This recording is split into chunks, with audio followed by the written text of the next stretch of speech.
Hello everyone, welcome back to the channel. I hope सभी अच्छे होंगे, लेकिन हस्बैंड जी की तबीयत अच्छी नहीं चल रही है। मैंने कल आपको बताया था। एक तो गर्मी इतनी हो रही है, ऊपर से ना इनका काम ऐसा है कि इनको बाहर भागना पड़ता है। कैसा फील हो रहा है? मैं चाय पी रही थी बैठी हुई काम फिनिश करके। कैसा फील हो रहा है अभी ठीक है। ठीक से नहीं लग रहा? तो थकान सी हो जाती है बहुत जल्दी और बहुत बेकार लगता है फिर इनको। तो देखो, अगर बॉडी में कुछ आपके प्रॉब्लम है ना, तो वो आपको परेशान करती है कितना भी कहते रहो। और अभी मैं और ये चाय पी रहे थे, अभी अपने काम पे गए थे और अभी 1:30 बज रहा है, तो फिर ये वापस आ गए। और आज कुछ ऐसी ट्रेजेडी भी हुई कि मैं आपको बताऊंगी वीडियो के लास्ट में। और ये नहीं सोचा था कि ये खबर इस तरह से सुनने के लिए मिलेगी। एक पल में इंसान की दुनिया उजड़ जाती है दोस्तों। और चलिए मैं अपनी चाय फिनिश कर लेती हूँ। और मैं कह रही थी ना, मैं आपको कल की वीडियो में भी कह रही थी कि इनकी तबीयत ठीक नहीं चल रही है, लेकिन इनको तो मेरी बात माननी ही नहीं होती। आप नहीं मन मर्जी चलनी होती है, भूल जाते हैं शायद मेरी किडनी ट्रांसप्लांट हुआ है। इनको मैं इतना समझाती हूँ लेकिन इनको समझ ही नहीं आती बात। और आटा लगा रही थी और इधर मैंने बनाई है इनके लिए तोरी की सब्जी। और तोरी बनाई है, इसमें बहुत कम ऑयल डाला है। किसी भी इंसान के अंदर वीकनेस है या फिर उसको कोई बीमारी है ना, तो उसके लिए सर्दी आए और गर्मी आए, दोनों ना बहुत प्रॉब्लम करती हैं। तो गर्मी में भी प्रॉब्लम रहती है, सर्दियों में भी रहती है। जैसे छोटे बच्चों का हाल रहता है ना, सेम वही सिचुएशन रहती है। तो मैं आटा लगा रही हूँ यहाँ पे। तो पहले आटा लगा लेती हूँ, बच्चों के आने का टाइम हो जाएगा फिर। और बस जल्दी जल्दी रोटियां बना के रख दूंगी, क्योंकि दोनों बच्चे स्कूल से आ जाएंगे। और अभी मैं अपना काम फिनिश करके ही बैठी थी, तो तब ये आ गए। फिर ये परेशान से हो रहे थे, फिर मैं इनका थोड़ा सा केयर करने लग गई। तो बस ऐसे ही निकल जाता है यार पूरे दिन, समझ नहीं आता क्या करूं। मैं सारा खाना कुक करके आके लेटी हूँ। और पता है, खाना बनाते बनाते ऐसा लग रहा है चक्कर खा के गिर जाऊंगी। कभी कभी इतना ज्यादा प्रेशर आ जाता है दिमाग पे। बच्चे आने वाले होंगे स्कूल से। और वो जो साड़ी मंगाई थी ना, मैंने आपसे शेयर की थी रेड कलर की ना, वो वापस कर दी। पता नहीं, मेरा मन नहीं लगा। मैं कोई साड़ी वाड़ी अब तैयार नहीं करूंगी। मेरे को एक बार मन में आ रहा था कि तैयार करूं, लेकिन नहीं करूंगी, देख लूंगी। मॉर्निंग में सुबह कितनी भी जल्दी उठ जाओ, लेकिन 2 बजे से पहले मतलब काम खत्म ही नहीं होता। किचन का एक एक बर्तन सब क्लीन करके रखा हूँ और फिर से ढेर लग जाएगा। और दोपहर में थोड़ी देर लेट जाती हूँ मैं, कभी कभी लेटना नहीं मिलता, तो ऐसी हालत हो जाती है बहुत बेकार। अच्छा, बॉडी पहले जैसी नहीं रही, बॉडी साथ नहीं देती। अब मैं सच बता रही हूँ, इतना कुछ झेलती हूँ करती हूँ, लेकिन बॉडी साथ नहीं देती। दूसरा, अगर पता है, आप बहुत स्मूथली सब चीजों को हैंडल कर पाते हो, लेकिन अगर आपकी लाइफ में सब कुछ अच्छा अच्छा सही सही चल रहा हो ना, तो आप बहुत सारी चीजों को मैनेज कर लेते हो। लेकिन करती तो हूँ मैं, सब कुछ करती हूँ, लेकिन हिम्मत जवाब देती है कभी कभी। कभी कभी मैं सोचती हूँ कि लाइफ अभी ऐसी है, तो और जब बूढ़ी हो जाऊंगी मैं, तो यार बॉडी बिल्कुल बेकार हो जाएगी इतना कुछ कर करके। पता नहीं क्या होगा। इतनी अजीब लाइफ क्यों करी भगवान जी ने मेरी। शायद मुझे पिछले जन्म में मैंने कोई पाप वाप करे होंगे, तो उनकी सजा मिल रही है मुझे। पता नहीं क्या किया था ऐसा बुरा कर्म। इवनिंग का टाइम है, मैं श्रीजा मैडम जी को ट्यूशन छोड़ के आई हूँ। श्रीजा बोल गई कि मुझे ट्यूशन भी जाना है। और किचन में मैं बना रही हूँ चाय। चाय का टाइम हो गया। शाम को ना चाय पीने की आदत जिनको होती है, उनको चाय पीनी होती है।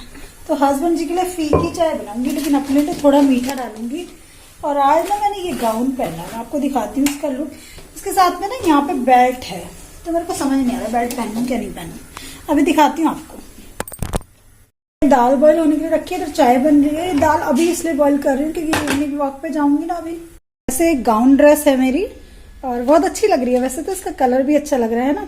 और इसमें यहाँ पे एक बेल्ट है, और वो बेल्ट ना थोड़ी लूज है। मैं उसको टाइट करवा के, वो आता है ना, वो जो दुकान वाले होते हैं वो होल कर देते हैं उसमें, तो वो करा के आऊंगी तब ज्यादा ठीक लगेगी। मैं आपको लगा के दिखाती हूँ कैसी लग रही है। और ये मेरी एक गाउन ड्रेस है, इसको मैक्सी ड्रेस भी कहते हैं। वैसे ये वो नहीं है जो घर में गाउन पहनते हैं काम करते हुए। ये अच्छी फैंसी ड्रेस है, जैसे आप वेस्टर्न, इंडो वेस्टर्न ड्रेस पहनते हैं ना, वो उस टाइप की है। और देखने में काफ़ी अच्छी है। मेरे को ना बहुत अच्छे इस तरह से रहना अच्छा लगता था, पहले बहुत अच्छे से रहती थी।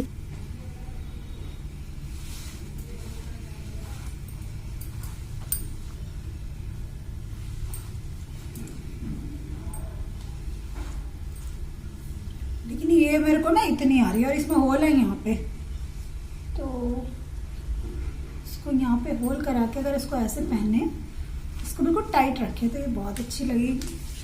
लेकिन मेरे तो ये ऐसी आ रही है, देखो।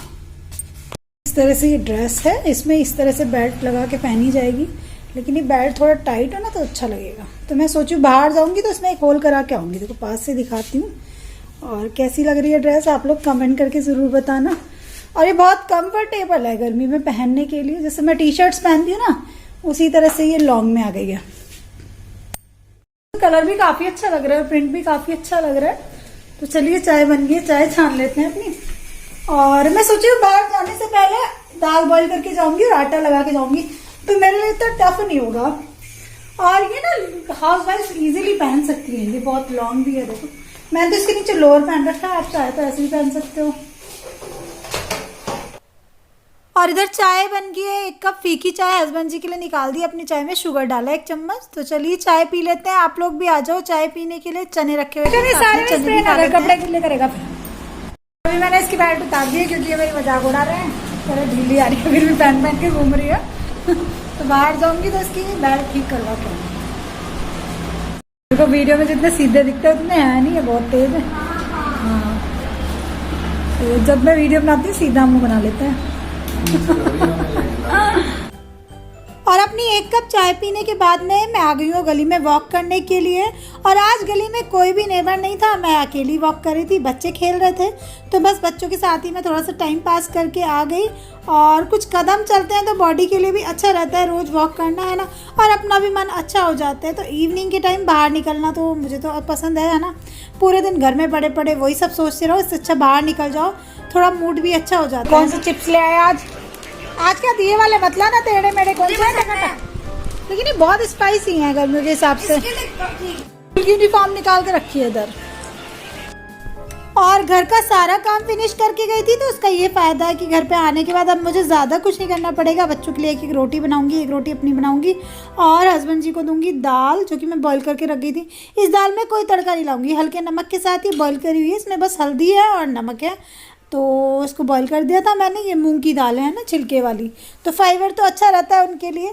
तो रात को उनको रोटी नहीं देंगे, बस उनकी डाइट में ये 1 कटोरा दाल होगी जिसको वो सूप की तरह पी लेंगे और ठीक रहेगी ये, है ना। इससे मिलता है प्रोटीन, मिलता है दाल से बॉडी को। और जेंट्स के लिए बनती हैं ज़्यादा रोटियाँ, ये तो रोटी खाते नहीं अब, तो इनके लिए दाल या सब्जी बनाती हूँ रात में।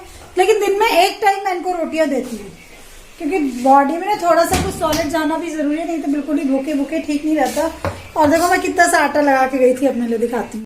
बिल्कुल जरा सा आटा है, इसकी 4 रोटियां तो बन ही जाएगी। Good morning. और अब बच्चों के लिए मैं बना रही हूँ ब्रेकफास्ट मतलब स्कूल के लिए लंच। तो आज मैंने लंच में आलू पूड़ी बनाई है। वैसे मैं इनको चेंज कर करके देती रहती हूँ। आज कुछ समझ नहीं आ रहा था, मैंने सोचा आलू पूड़ी बनाती हूँ। आलू पूड़ी बनाने का ये फायदा है ना कि बच्चे पूड़ी देख के खा लेते हैं लंच, है ना। आलू पूड़ी आप खा लोगे ना स्कूल में। चलो पैक करती हूँ लंच, है ना।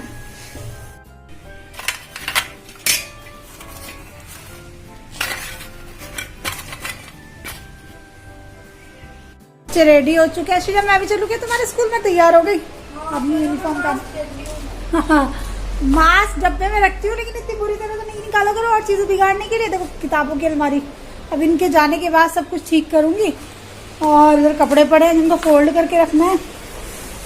सुबह सुबह घर की हालत क्या हो जाती है भाई, इसको समेटने में लगते हैं घंटे। और मेरे को भी जाना है बाहर, मुझे कुछ सामान लाना है अपना जरूरी। और सुबह सुबह धूप भी नहीं हो रही तो मैं भी चल रही हूँ। चलो श्रीजा, लेकिन अपना वॉलेट ले लेती हूँ पहले क्योंकि बिना पैसों को थोड़ी देगा कोई।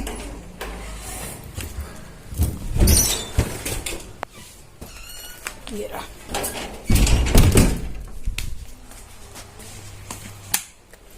और पता है मेरे को ना आदत है, आदत क्या मतलब मैंने कभी ध्यान ही नहीं दिया। मेरा पैन कार्ड, आधार कार्ड, ये सब कार्ड जो होते हैं मैं देख रही थी कि एक ही उसमें नहीं भी टाइम है, एक ही उसमें मैनेज करके रखना चाहिए। वैसे इसमें इसका अलग होल्डर है, लेकिन इस बार मैं जो वॉलेट लूंगी ना कुछ ऐसा लूंगी जिसमें आपके साथ शेयर भी करूंगी। मैं ऑनलाइन देख रही थी कि उसमें ना अलग अलग कार्ड रखने का सेक्शन बना हुआ हो। ये तो खराब सा हो गया। ये तो मैं विशाल मेगा मार्ट से लाई थी छोटा सा, ऐसा मैंने खुशी को भी गिफ्ट किया था। मैं भी आज बच्चों के स्कूल में जा रही हूँ। चलूँ आयुष्मान तुम्हारे स्कूल? मुझे तो जाना है यहाँ पे रिलायंस पॉइंट। मेरे को कोई सामान लाना था घर का खत्म है। ओ क्या इसमें कोई बहुत थोड़ी, मेरे को ये बच्चों के खिलौने तो मैं ले लूंगी। श्रीजा को हर जगह जाना होता है, लेकिन मुझे आप शॉपिंग करोगी?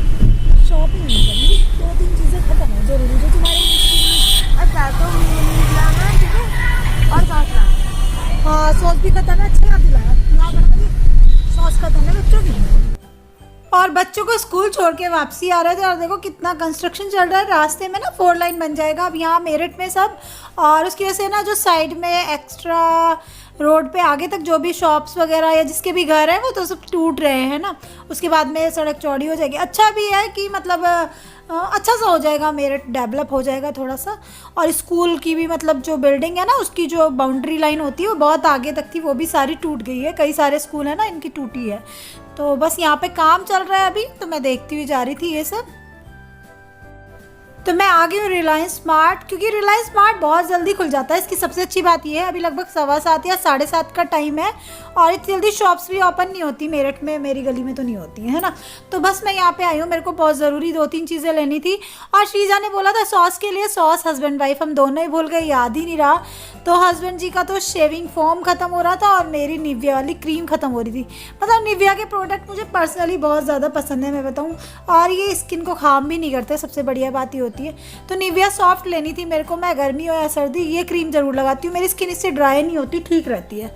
मतलब फेस पे, हाथों पैरों पे, सब पे मैं यही लगाती हूँ ये क्रीम। बच्चों को भी हमेशा यही लगाती हूँ।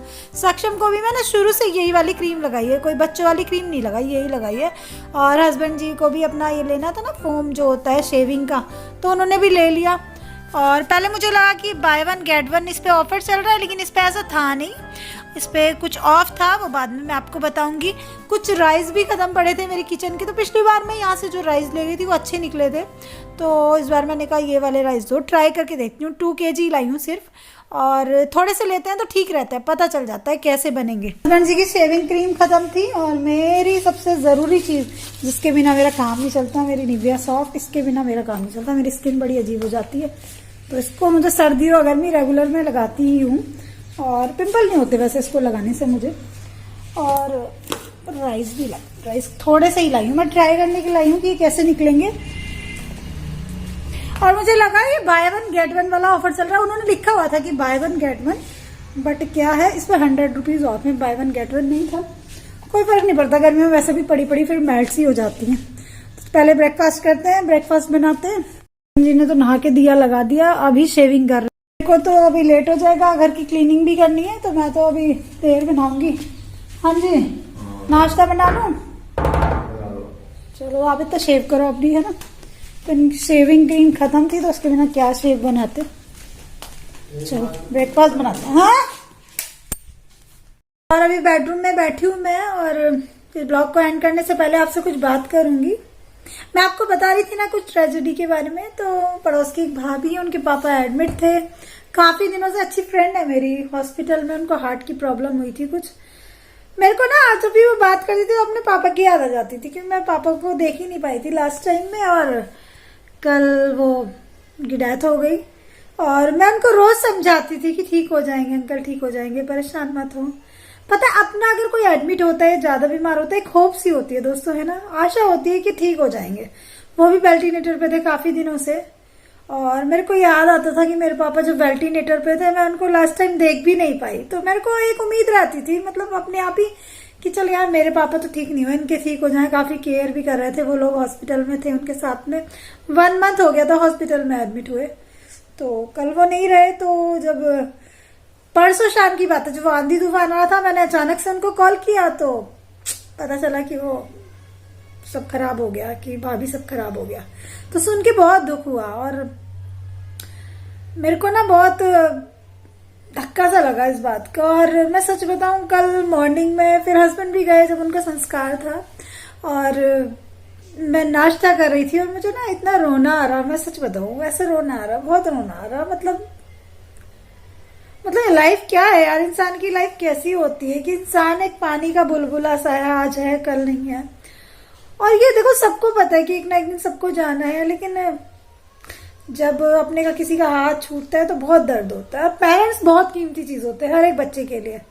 मेरे फादर को खोना मेरे लिए बहुत बड़ा सदमा था। सिस्टर को खोया, फादर को खोया। मेरे फादर की भी ज्यादा एज नहीं थी पापा की मेरे, और ऐसे ही उनके पापा की सेम एज ही होगी मेरे पापा की जैसी। तो मुझे ना उनको देख के कभी कभी ऐसा लगता था जैसे मेरे मम्मी पापा दोनों एक साथ में, कभी कभी स्कूटी पे बैठ के अंकल आंटी आ जाते थे, उन्हें देख के लगता था कि मेरे मम्मी पापा भी कभी कभी ऐसे ही आ जाते थे जब मेरे पापा जिंदा थे। और एक इंसान के जाने से ना दूसरे की जिंदगी बहुत अधूरी हो जाती है। दुनिया के लिए तो वो इंसान चला जाता है, लेकिन एक इंसान की जिंदगी का पूरा रंग रौनक चली जाती है। मैं अपनी मम्मी को अब देखती हूँ ना तो मेरे को इतना फील होता है कि ये वही है क्या जो इतनी मतलब सारी चीजें चेंज हो जाती, सब चेंज हो जाता है लाइफ में। पता वो वाली बात नहीं रहती दोस्तों। और मुझे पता है कि ये चीजें शायद होती तो कुछ सभी के साथ है लाइफ में, सबके साथ सब अपनों को खोते ही हैं, है ना, जब एज बढ़ती जाती है। लेकिन ये सदमे ना बड़े बहुत बुरे होते हैं। पहले मैंने अपनी दादी को देखा, अपनी परदादी को भी देखा। उनकी इतनी एज हो गई थी, मेरी परदादी बिल्कुल बिस्तर पे लेटी रहती थी, तब तक हमने उनको देखा। बहुत एज हो गई थी उनकी, 100 के नजदीक। पहले इतनी एज होती थी लोगों की, और आजकल तो मतलब इंसान की जिंदगी कितनी कम हो गई है। और बहुत दर्द होता है। मतलब सोचा नहीं था ये वाली खबर ऐसे सुनने को मिली थी मेरे को, क्योंकि परसों आंटी मिली थी, वो कह रही थी नहीं उन्होंने थोड़ा सा मूवमेंट किया है। तो मैं कह रही आंटी देखो आप बिल्कुल ठीक हो जाएंगे, आप परेशान मत हो। और पता नहीं ऐसा होता है कि जब कोई जाने वाला होता है ना तो वो थोड़ा सा हमें ऐसा लगता है कि थोड़ा ठीक हो रहा है। मैंने बहुत सारे लोगों को नोटिस किया है। पता नहीं ऐसा, पता नहीं भगवान जी ने ये गेम क्यों बनाया है, अजीब सा है ना इंसान की लाइफ का। और बस क्या बोलूं यार, समझ नहीं आ रहा। तो परसों से मेरे को बड़ा अच्छा सा फील नहीं हो रहा है। एक तो मैं थोड़ी सी उदास सी चल रही हूँ हस्बैंड की तबीयत को लेके, ऊपर से ऐसा कुछ हो जाता ना मेरे माइंड पे बहुत असर पड़ता है इन चीजों का। और मुझे पापा की याद बहुत आती है पापा की। अगर मैं लास्ट टाइम मिल लेती पापा से तो शायद ना मेरे को इतना दर्द नहीं होता, लेकिन उनको मिल नहीं पाई तो हमेशा ये दर्द रहता है कि नहीं मिल पाई। बहुत रोना आ रहा था कल मेरे को, बिल्कुल मैं अपने आंसू रोक ही नहीं पा रही थी यार। और ये वाला जो दर्द होता है ना, ये अंदर से ही आता है, पता नहीं क्यों, बहुत घुटन सी होती है ना। चलिए तो मैं इस ब्लॉग को यहीं पे एंड करती हूँ दोस्तों। कल के नए ब्लॉग में मिलती हूँ, तब तक के लिए bye bye, love you all. जिसने भी चैनल को सब्सक्राइब नहीं किया सब्सक्राइब कर लेना, और अपनों के साथ में मिलके रहना चाहिए, फिर नहीं मिलते पेरेंट्स। लड़कियों का बहुत अजीब होता है, पता मेरे साथ में बहुत हुआ है। मैं कितने सालों से मैं अपने घर ही नहीं जा पाती थी, मेरे पापा बीमार थे, उनसे मिल भी नहीं पाती थी। ब्रदर की शादी थी, उसमें मैं बहुत कम के लिए गई, टाइम के लिए। मेरे पापा की डेथ हो गई तो मैं पापा को बस लास्ट टाइम पे 1-1.5 घंटा उनके पास रुकी, वापस आ गई। हस्बैंड का हेल्थ इशू था, हॉस्पिटल में भी पापा को नहीं देखने जा पाई। बहुत टीज करती हैं चीजें, बहुत पेन करती हैं अंदर से, लेकिन क्या कर सकते हैं, लाइफ ऐसी है। पता नहीं कौन सा गुनाह किया था मैंने पिछले जन्म में, जिसकी सजा भगवान जी मेरे को देते हैं।